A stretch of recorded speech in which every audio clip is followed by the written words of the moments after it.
Hi everyone, welcome back to my channel. I'm Katy Bray, and I decided to do a part 2 of my ego and spirituality video from obviously part 1 because I received some really interesting feedback and questions that were really thought-provoking.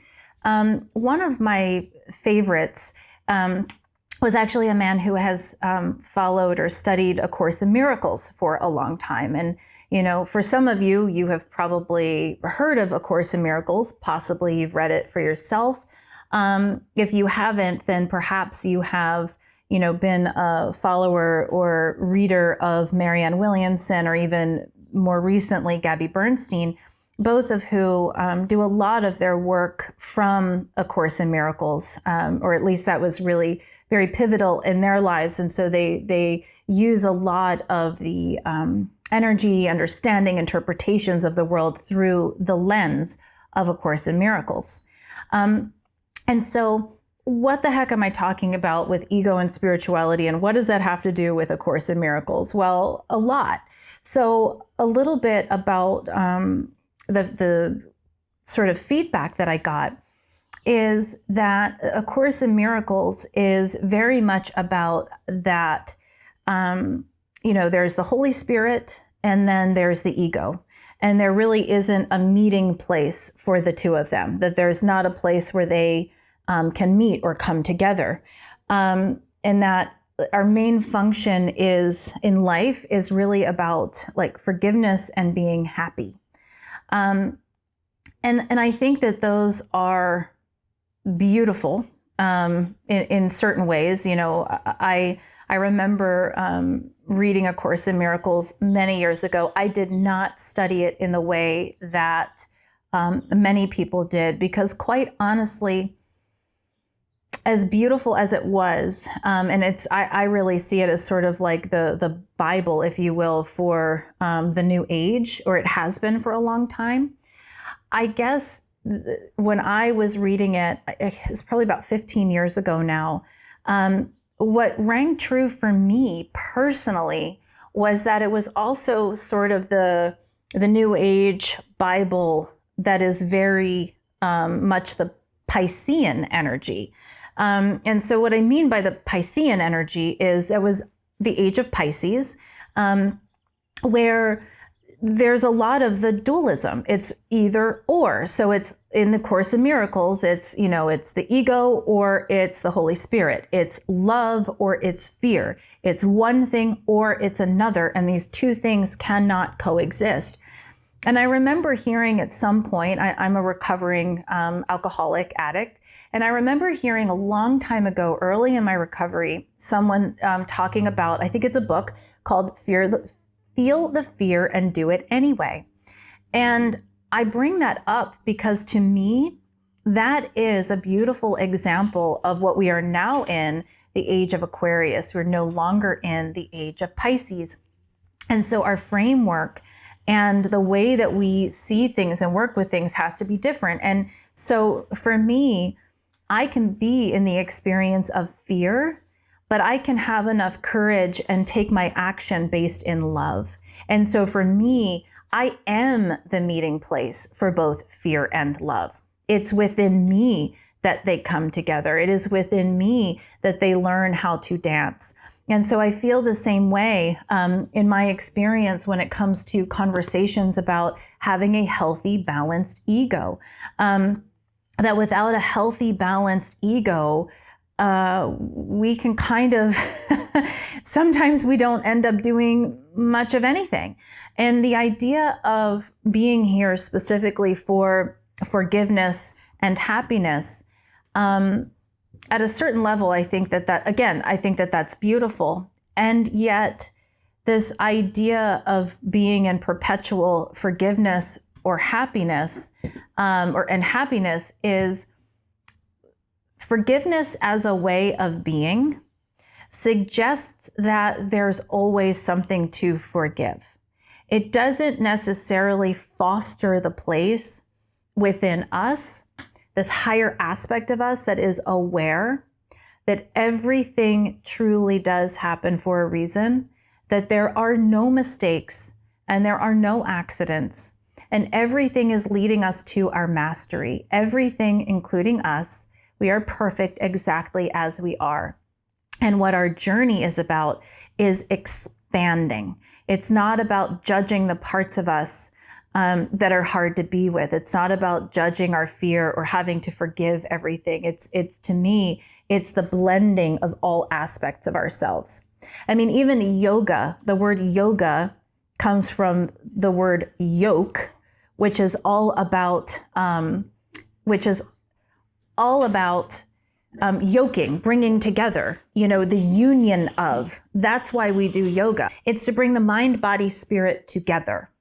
Okay, so for me, that's ancient wisdom that wants to see us through into, eternity, is where we yoke and we bring things together. Now, it's not that I am saying that, A Course in Miracles is wrong and, I don't believe it. I believe that it's coming from a certain age where that was the framework that we were living in, the Piscean age. As we move into this Aquarian age, finding our place within the spectrum, not staying in the black and the white, but finding a place somewhere in the middle where we understand that even though we might be in a world that is dualistic, that part of our work and part of our sacred journey is to be in the totality of it all and look at how it all works together and how they highlight each other to take us into a place that we would call our center. So a healthy ego in spirituality, once again, is our ability to clear out our programming, or work with our programming in a way where we can even see our, let's say, what we would call in traditional therapy, our defense mechanisms, which I call our programming.